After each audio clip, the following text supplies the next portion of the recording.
Prep बडी में आप सभी का स्वागत है। मेरा नाम है विवेक त्रिपाठी और आज की इस वीडियो लेक्चर में हम बात करने वाले हैं हिंदी भाषा और उसके विकास के तीसरे भाग के विषय में। मैं आपको बता दूं कि इससे पहले मैंने 2 भाग बना दिया है। यदि आपने उसे नहीं देखा है तो उसे देखें ताकि आपको पूरी ये सीरीज समझ में आए, और पाठ्यक्रम अवलोकन वाला भाग तो जरूर देखिएगा ताकि आपको सिलेबस का पता चल सके और उसके हिसाब से पढ़ें। तो चलिए आगे बढ़ते हैं। यहाँ थोड़ी सी जानकारी मेरे बारे में। मैंने नेट क्लियर किया हुआ है और मैंने दिल्ली विश्वविद्यालय और बनारस हिंदू विश्वविद्यालय की प्रवेश परीक्षाओं को भी क्लियर किया हुआ है। मैंने एमए हिंदी साहित्य से और बीए अंग्रेजी साहित्य से किया हुआ है और फिलहाल में मैं एक महाविद्यालय में असिस्टेंट प्रोफेसर के पद पर कार्यरत हूँ और हिंदी साहित्य पढ़ाता हूँ। तो चलिए, तो आज हम बात करने वाले हैं प्राकृत के विषय में। तो देखें इसकी अवधि क्या है। सबसे पहले तो इसकी अवधि है 1 ईस्वी से 500 ईस्वी तक इसकी अवधि मानी जाती है। और उसके बाद से मैं बता दूं कि मध्यकालीन आर्य भाषा की ये दूसरी अवस्था है। अगर कालक्रम और विकास क्रम के नजरिए से देखें तो पाली के बाद प्राकृत का ही स्थान आता है मध्यकालीन आर्य भाषाओं में। तो ये उसकी दूसरी अवस्था है।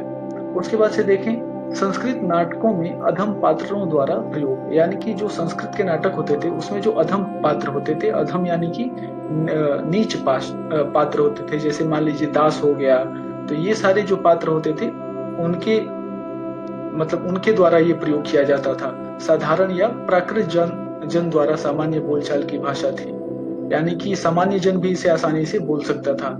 और साहित्यिक प्राकृत और साहित्यिक भाषा के रूप में भी इसे प्रचलित, यानी कि आप बस इतना जान लीजिए कि अगर साहित्य लिखा गया है तो साहित्यिक भाषा भी बोली जाएगी। तो इसमें साहित्य प्रचुर मात्रा में मिलता है, इसलिए इसको साहित्यिक प्राकृत भी और साहित्यिक भाषा के रूप में भी इसको बोला जाता है। अगला बिंदु देखें। अगला बिंदु है कि आदिकाल का बौद्ध और जैन साहित्य मूल रूप से मागधी और अर्धमागधी प्राकृतों में रचा गया, यानी कि आदिकाल का जो बौद्ध और जैन साहित्य है वो भी मागधी और अर्धमागधी प्राकृतों में रचा गया।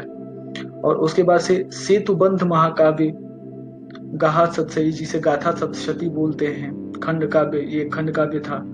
ये सारी जो है कि प्राकृत भाषा की साहित्यिक स्रोत हैं, जिसमें आप इसके भाषिक प्रवृत्तियों को देख सकते हैं कि क्या बदलाव आया पाली के बाद। ये सारी चीजें आप इन सारे साहित्यों में देख सकते हैं, इन सारी रचनाओं में देख सकते हैं।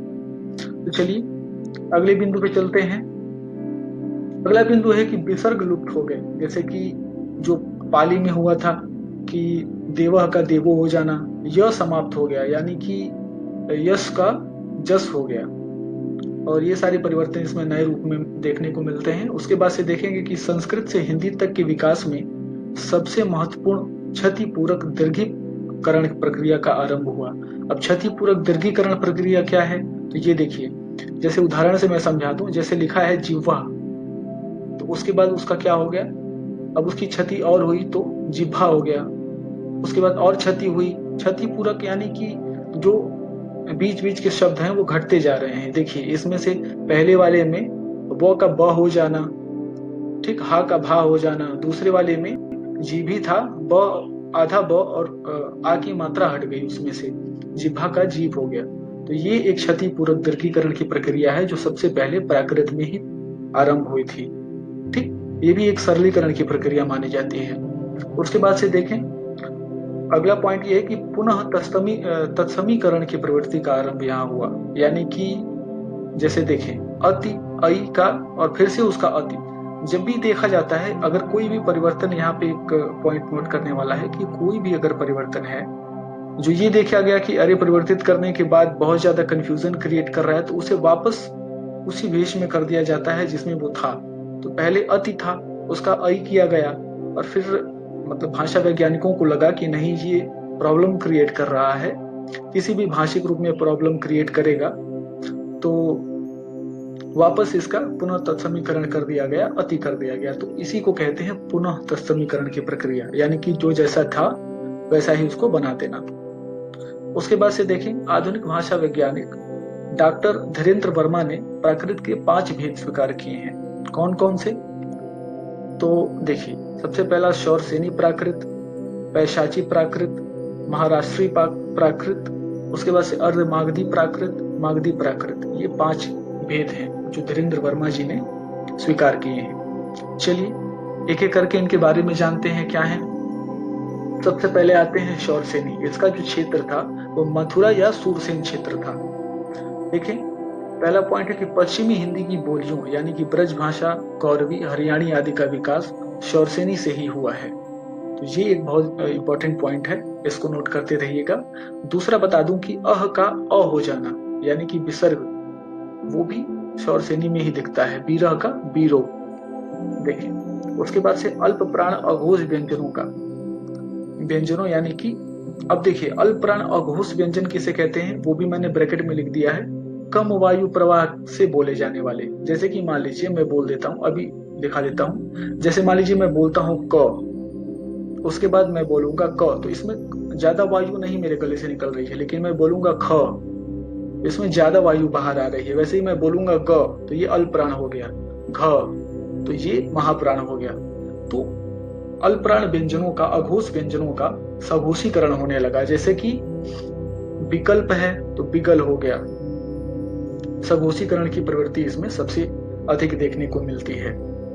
उसके बाद से देखें, अगला पॉइंट है कि महाप्राण व्यंजनों यानी कि अभी मैंने बताया अधिक वायु प्रवाह के साथ बोले जाने वाले, जैसे कि ख, घ, ये सारे, इनका ह में रूपांतरण हो गया। जैसे बधू का बहु हो जाना।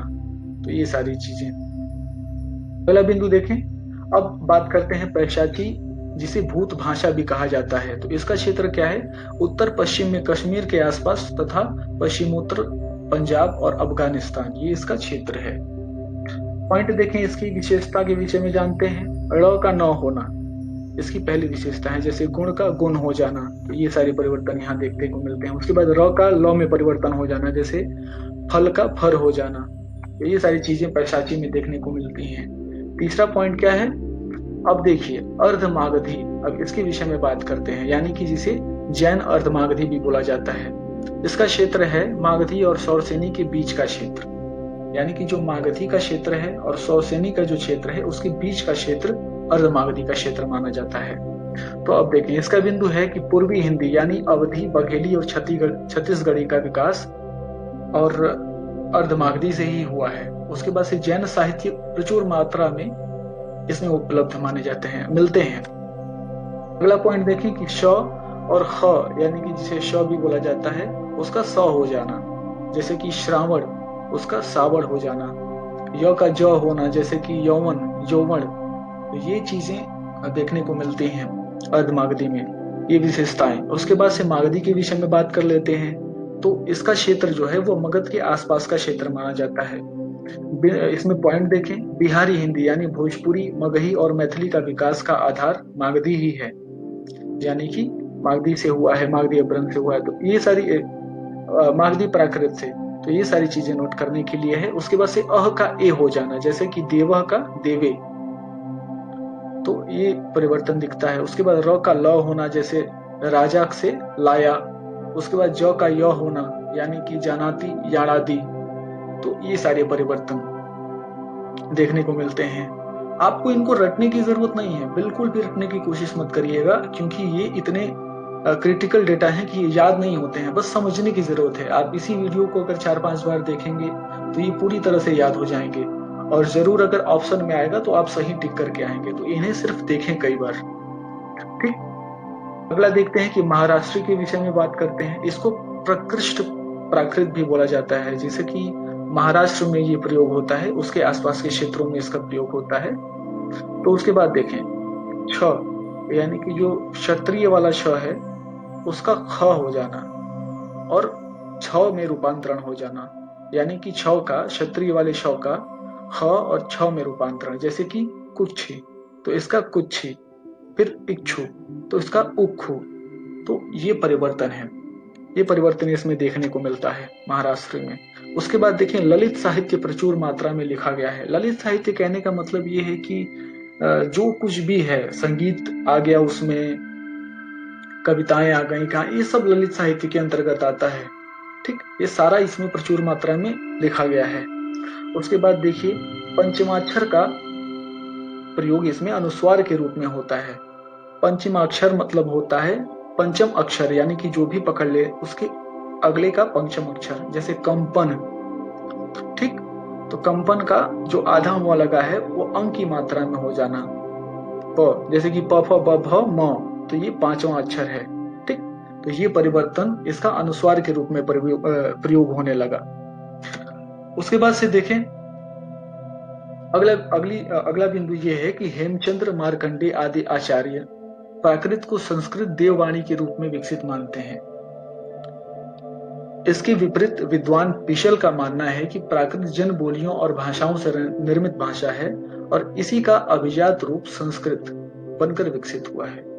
तो देखिए, ये मैंने बोला था कि साहित्य मतभेदों से भरा हुआ है, लेकिन हम देखते हैं कि कौन सा मतभेद प्रचलित है, उसी के आधार पर हम अपने क्वेश्चन आंसर देते हैं। तो ये दो चीजें यहाँ लिखी हुई हैं कि हेमचंद्र और मार्कंडेय जी ने संस्कृत को देववाणी माना, और लेकिन उसी के विपरीत आप देखेंगे कि पिशल थे, उन्होंने बोला कि नहीं, प्राकृत जन बोलियों और भाषाओं से निर्मित हुई है और उसी का एक अभिजात रूप यानी कि एक संस्कारित रूप संस्कृत बनकर विकसित हुआ। तो अलग अलग मत हैं, बस हमें जानना है ताकि हम अंतर पता कर सकें, इतने के लिए ही जरूरी है। उसके बाद अगला बिंदु देखें कि किशोरी दास वाजपेयी आदि व्याकरणों ने प्राकृत के विकास की कुछ अवस्थाओं में विभाजित किया।